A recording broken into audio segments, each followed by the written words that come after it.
Comment ça s'est construit? C'est une longue histoire. C'est une longue histoire, ça vient forcément de plein de choses. Déjà, on a entendu beaucoup de musique de toutes sortes dans ma jeunesse quand j'étais au Sénégal où j'ai grandi. Je suis restée là-bas jusqu'à mes 20 ans. Effectivement, principalement du hip-hop. Moi, j'écoutais beaucoup de hip-hop avec mes frangins. On ratait pas un concert de rap, on était à fond dans les baggy, dans toute la culture hip-hop.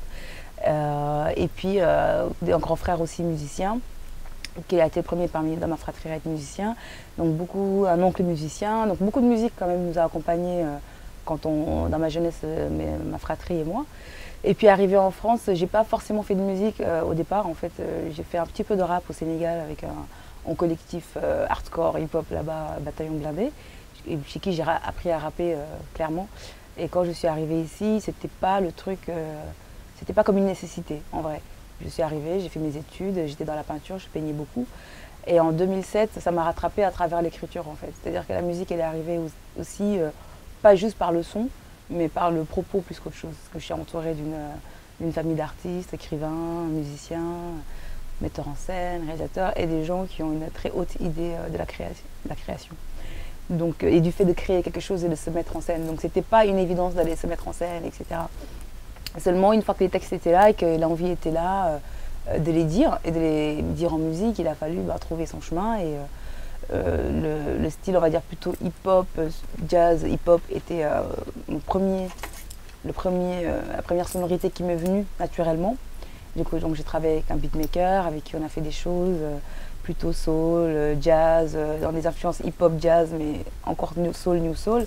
Et ça ne me correspondait pas complètement en fait, parce que j'écoute beaucoup de musique très différente, très éclectique, aussi bien du hip-hop que du jazz, que de l'afrobeat, que de l'électro, que des choses au fur et à mesure. Voilà, ma culture musicale elle s'est vachement ouverte et je ne voyais pas pourquoi me limiter à un style en fait. Ce qui m'intéressait, c'était vraiment d'illustrer un propos. Et si on veut illustrer un propos, on est obligé d'emprunter telle émotion au rock, telle émotion hip-hop, à la soul ou à l'afro, aux choses qui m'ont fait simplement... qui m'ont fait dans mon environnement là-bas et ici.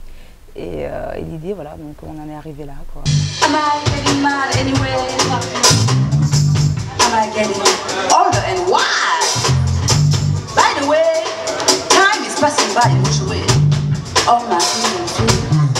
Then I pray, Almighty Lord, to bring me back all my heroes. Bring them back to me. They all stand proud, they all sound loud. Bring them back in me. Show me the way when I close my eyes and pray. Bring them back in me. They were so strong and still bring me light as peace and justice were the only fight. Bring them back in me.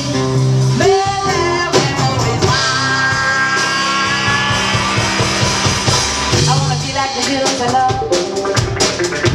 I wanna shine like the spirit above.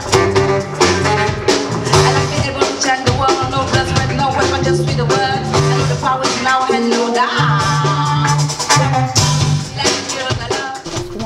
Donc la guitare, même j'en joue un peu, et encore, c'est tout récent, tout ça est très frais. Donc c'est difficile de trouver des personnes qui comprennent que même si on n'est pas musicien, qu'on peut avoir une oreille musicale, qu'on peut avoir un univers artistique et avoir sa propre direction artistique. Donc il a fallu trouver l'équipe. Et concrètement, ça m'a pris du temps de trouver des personnes pour m'accompagner et avec qui on développe un langage et donc qui peuvent mettre en place ce que tu as envie. Et c'est ce qui s'est fait dans ces 2-3 dernières années avec mon groupe d'aujourd'hui. J'aurais clairement fait comprendre où je voulais aller. Ils ont été très réceptifs, patients. Ils m'ont aidé à construire ma musique, en tout cas à lui donner la vie que j'avais envie qu'elle ait. Et effectivement, on a maintenant un son de groupe, on dira, et qui est Tie and the Love Process, c'est-à-dire qui est effectivement mon envie et ma vision en tout cas de l'univers musical que j'entends moi dans ma tête et qu'aujourd'hui je peux exprimer sur scène. Et pourquoi c'est comme ça? Parce qu'en fait c'est juste nous, c'est juste moi et eux, ça donne ça. C'est juste se donner la liberté d'être soi-même, je pense. Et moi j'ai juste pris ce risque-là en me disant, peu importe, ok, il y en a qui diront c'est hip-hop mais pas vraiment, c'est rock mais pas vraiment, c'est de l'afro mais pas vraiment, mais qu'est-ce que c'est? Et c'est ça qui est intéressant, c'est d'ouvrir un espace où on peut être libre dans son esthétique. Pourquoi Love Process? Parce qu'on vit dans un monde assez violent, il faut se dire la vérité, dans les rapports humains, dans le rapport aux autres, dans le rapport avec la nature, dans le rapport avec le tout simplement. On est dans une époque de plus en plus violente, il y a beaucoup de progrès techniques qui ont été faits, il y a beaucoup de choses qui ont été faites pour améliorer, soi-disant, les conditions de vie de l'humain, mais en aucun cas on a amélioré nos conditions d'être vivant réellement, d'être humain. On ne sait pas encore ce que c'est que d'être humain, on ne sait pas s'aimer, on ne sait pas prendre soin des uns des autres et encore moins de la planète dans laquelle on vit. Et pour moi, il y a deux sentiments forts qui dirigent les actions en général de tout un chacun dans notre quotidien, c'est ou l'amour ou la peur. La peur des uns et des autres fait qu'on a de la xénophobie, on a de l'homophobie, on a de l'antisémitisme, voilà, tous les ismes qu'on connaît sur cette planète. Et pour moi, c'est des choses qui sont à la base fondamentalement motivées par la peur de ne pas exister, de ne pas avoir sa place ou de ne pas avoir assez de ci ou ça. Et en fait, on a déjà tout. On a déjà tout. Et pour moi, donc, ça devient comme une nécessité de rentrer dans une autre forme de processus de vie, qui ne soit pas un processus de peur, de haine, de contrôle des uns des autres, de compétition comme on nous donne à vivre, mais plutôt un processus d'amour, réellement. Et je pense que c'est mon avis, hein, je pense que l'espace artistique, en tout cas de travail artistique, est l'un des mieux portés, en tout cas pour transmettre cette énergie-là, que ce soit en chanson, en peinture, en écriture, en théâtre, en film. Je pense qu'on reste quand même, on a de la chance d'être artiste quelque part. Si on peut dire artiste, ça veut dire quelque chose enfin, c'est relatif, mais en tout cas on a la chance de pouvoir s'exprimer. On a la chance de pouvoir s'exprimer, mais on a aussi le devoir dans cette expression-là de véhiculer une forme de beauté, de véhiculer quelque chose qui apporte simplement. Après, chacun à son niveau, on va pas. Je pense pas que je vais à moi seule révolutionner quoi que ce soit, mais voilà. Mais l'idée, c'est la démarche, c'est d'être un canal en tout cas pour une énergie qui soit autre, positive. Yàlla mooy di soppi melokaan ñun de suufe ni melentaan ba rek taxawee ni jant ci asamaan ba ngir rek la ñuy law te muy wana ngaa doom baay adduna bari jaar jaar bari kiiraay bépp jaar jaar lu mu ne taw da lay aar yaa war a xamee ràññee gis ne su neen feyee ba te ngi teeru taw bu sell na sa xol fees del ak leer te muy tuñi di tuur lëndëm di turu islam isa. Concrètement sur nos vies, quand vous allez à un concert, vous arrivez, vous avez une longue journée, vous avez travaillé, vous avez fait plein de choses, plein de gens font différents métiers. Ils arrivent, ils sont remplis du monde du dehors. Ils sont remplis du monde du dehors. Pour moi, le moment d'aller à un concert, c'est un moment où on se reconnecte à quelque chose qui nous dépasse un petit peu, à travers d'autres gens évidemment. Moi quand je vais à un concert, j'y vais pour me nourrir réellement, pour me nourrir en musique, en joie. On cherche de la joie en fait quand on va dans un concert. On cherche à sentir, à ressentir quelque chose. Et dans ce sens-là, oui, concrètement, on fait ressentir quelque chose aux gens. Que ce soit de la joie, de la tristesse, une émotion, quelle qu'elle soit. En tout cas, on est là pour le ressentir, pour repartir chargé de quelque chose. Et on s'en va. Et l'air de rien, c'est très délicat, l'être humain, c'est très délicat. Et selon ce qu'on joue, selon ce qu'on donne, on imprègne les gens d'idées, de sonorités, d'ambiance, d'atmosphère et d'émotions simplement, des choses plus subtiles et qui agissent dans les uns et les autres. Selon qu'on va voir un film, c'est pareil, qui nous choque, avec plein de sang, ou qu'on va voir un film plus délicat ou autre, on rentre, on dort pas pareil, on se réveille pas pareil, on voit pas les choses pareilles. Et je pense qu'on a une vraie place, nous les artistes, on a une vraie place et on a un vrai pouvoir en fait sur les personnes, à l'insu de notre plein gré, ou qu'on soit conscient ou pas, qu'on en fasse quelque chose de personnel, d'égoïste ou quelque chose de plus spirituel, chacun a sa démarche après, mais je pense qu'on a un vrai pouvoir sur la sensibilité des personnes. Et je pense que c'est... Socio-culturel, cultiver aussi les gens. Oui, dans un sens socio-culturel, mais là je parlais plus dans un sens tellement beaucoup plus invisible, spirituel, mais effectivement aussi dans un sens socio-culturel. C'est-à-dire que effectivement, selon le texte aussi, selon ce qu'on va dire, le message qu'on passe, on va participer, peut-être pas à éveiller, les gens ne dorment pas, les gens ne dorment pas. Tout le monde sait que ce qu'on appelle la vie aujourd'hui n'est pas toujours juste et n'est pas naturel, que les rapports entre les hommes, entre nous, ne sont pas toujours le plus humaniste et le plus élevé qui soit. On le sait. Après, on le met de côté parce qu'il faut vivre, parce qu'il faut se confronter, parce qu'il faut aller lutter. La vie, c'est la lutte, c'est ce qu'on a dehors, en tout cas, c'est comme ça qu'on nous reçoit. Donc, on exprime moins cet autre aspect de l'humanité, parce qu'on ne nous laisse pas le choix. Et qu'on ne se laisse pas le choix aussi. Donc, effectivement, on va réveiller personne, on va juste rappeler des petites choses. Et en tout cas, dans mon projet, c'est ce que j'essaie de faire, c'est de rappeler des choses que tout le monde sait, finalement. Et de dire, on peut encore s'en rappeler et on peut faire en sorte qu'elles aient une réalité concrète. Chacun à son niveau, c'est juste d'abord en soi, c'est faire sa propre révolution intérieure. Et effectivement, ça fait effet boule de neige, je pense, au bout d'un moment. Donc ouais, concrètement, ça change. Je sais, je suis... je parle beaucoup. Oui, souvent, c'est l'inverse. Franchement, je suis quelqu'un d'assez instinctif. J'ai appris à travailler tard, vraiment. J'ai commencé par l'écriture, donc j'ai pas commencé en me disant je vais être chanteuse ou je veux chanter juste ou mal ou je chante comme ci, comme ça. Donc j'ai eu beaucoup de chance en fait de rencontrer des personnes qui m'ont fait évoluer dans la musique, que ce soit mes musiciens, des amis autour, ma famille, etc. Mais à la base, je ne suis pas chanteuse. Je ne suis pas le profil de la fille qui est née avec une voix et qui sait chanter. C'est pas du tout moi. Donc d'où mon choix d'ailleurs du spoken word ou du rap ou de quelque chose qu'on appellerait du tassou chez nous, qui est plus un choix de rythmique, de travailler sur un rythme, travailler sur la rythmique de la voix, travailler sur quelque chose qui rapproche plus du rap. Moi, je viens de là, en fait, vraiment. Après, le chant, c'est venu, je me suis décomplexée, on va dire, au fur et à mesure du temps, et je me suis dit, ok, tu pourrais aussi chanter, et il y a encore du travail, et le travail, j'ai pris des cours de chant, je suis un peu dilettante, ça va, ça vient, mais moi, mon travail est plus rythmique, parce que naturellement, je suis plus à l'aise sur des choses rythmiques que sur des choses chantées. Et maintenant, mon challenge, c'est d'être à l'aise sur les deux. Donc, je le travaille à l'instinct et à l'écoute. J'écoute les autres, j'écoute comment font les autres. Je prends exemple sur des gens, sur des amis. Je me réécoute.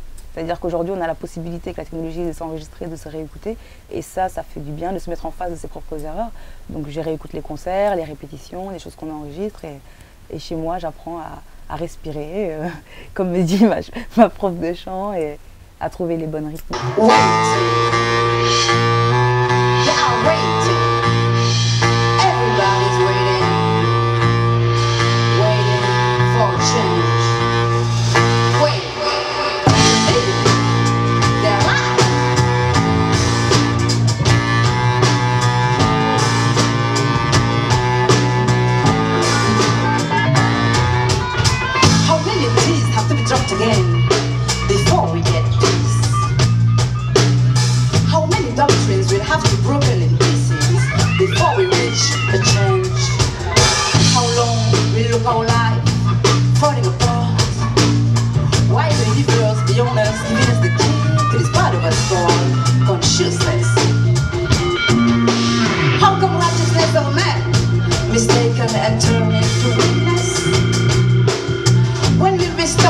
Nature dying live in direct on TV and clean up the mess made in the name of progress.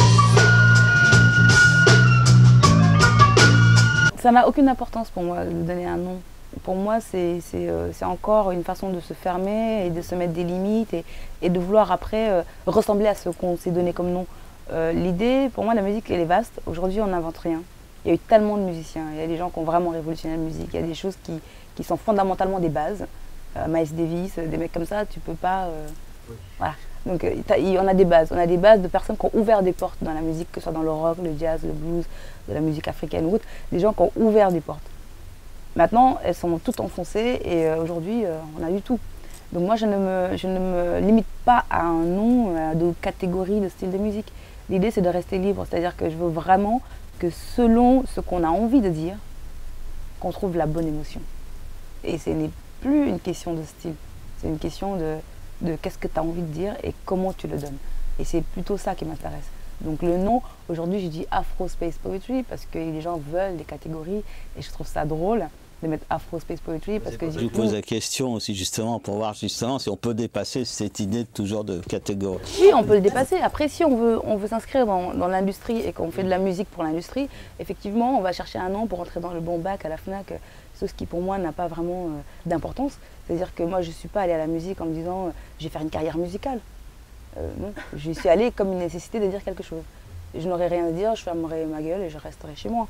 Et aujourd'hui, demain, si je ne fais pas une carrière musicale et que voilà, ça y est, je suis au haut de l'affiche, ça ne sera pas un problème. C'est-à-dire que je peux très bien rentrer chez moi et ne plus me mettre en scène en fait. C'est pas le but. Après voilà, on est tous animés par l'envie de partager, donc on va aller sur scène, on veut donner, on veut le vivre en live, etc. Parce que c'est comme ça, on est passionné. Maintenant, moi je ne me fais pas de la musique pour l'industrie de la musique. Je la fais pour m'exprimer, pour partager avec des personnes que ça intéresse. La musique ne plaira pas à tout le monde, elle plaira à certaines personnes, pas à d'autres. Il y a des gens que ça touche, des gens que ça ne touche pas. Et ce qui est important, c'est de le faire. Après, la catégorie, les gens qui ont envie de le recevoir, ils viennent le recevoir et ils ne vont pas se prendre la tête sur est-ce que c'est rock, c'est jazz, c'est hip-hop. Enfin, je crois pas. Mes aventures, c'est vraiment de décliner cet univers musical de sa forme la plus visuelle possible. C'est qu'en fait, c'est ça aussi, c'est que tu as End of Love Process, ok, c'est un live, un groupe, des musiciens, une nana devant, mais c'est pas que ça et ce n'est pas ce que j'ai envie que ce soit. J'ai envie que ce soit un voyage pour chaque personne qui va dans Time de Love Process, se retrouve embarquée dans quelque chose. Donc en ce moment, je travaille sur un univers visuel plutôt petit film. Il serait un pendant visuel de notre EP qu'on a fait il y a 2 ans et qui est sorti il y a quelques mois. Et l'idée, c'est de décliner cette énergie, cette histoire-là, mais d'une façon filmée. Donc on travaille sur un court métrage avec une bande d'amis à moi qui me suivent depuis le début, en fait, que je fais des scènes sur Paris. Et ça s'appelle donc Art de voir. Et ensemble, on construit une histoire autour de Life is not a Wedding Game. Donc pour mieux exprimer encore, pour aller plus loin que l'EP, et exprimer avec et la musique et de l'image ce qu'on essaie de raconter sur scène, dans un disque, etc. Donc c'est ce travail-là, et un travail visuel aussi que j'aimerais beaucoup à terme apporter sur scène, parce qu'il n'est pas question pour moi de focaliser sur moi en fait. Moi je suis juste un moyen de dire quelque chose que d'autres gens comme moi pensent, et aujourd'hui on a le moyen, on a des musiciens, on a de la musique et on peut avoir de l'image. Et à terme c'est d'arriver avec un concept total où c'est un voyage, où on rentre dans un univers et voilà. Donc ouais, la suite elle est live aussi, on va jouer à Paris en mai pour l'Afrique dans tous les sens, ce festival, et un petit peu sûrement en province au mois de juin. Mais d'ici là, c'est de travailler encore le live et finir ce film-là. Alors pour terminer cette interview, donc peut-être un souhait, une envie, une déclaration. Un souhait, une envie, une déclaration. Bon, c'est toujours un peu le mot de la fin en fait, mais bon, c'est au choix justement, ça peut être un souhait, une envie. Moi je dirais, voilà, l'amour comme but, l'amour comme moyen et l'amour comme fin.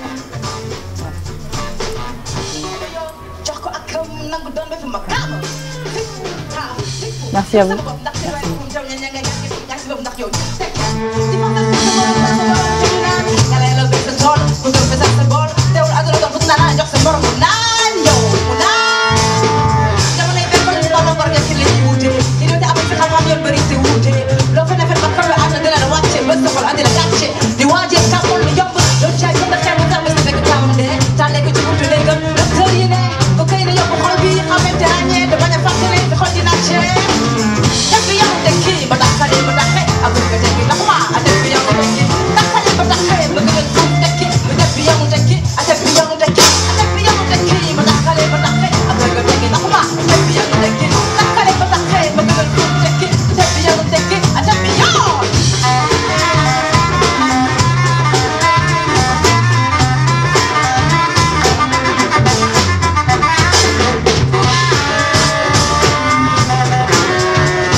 beauté. You don't have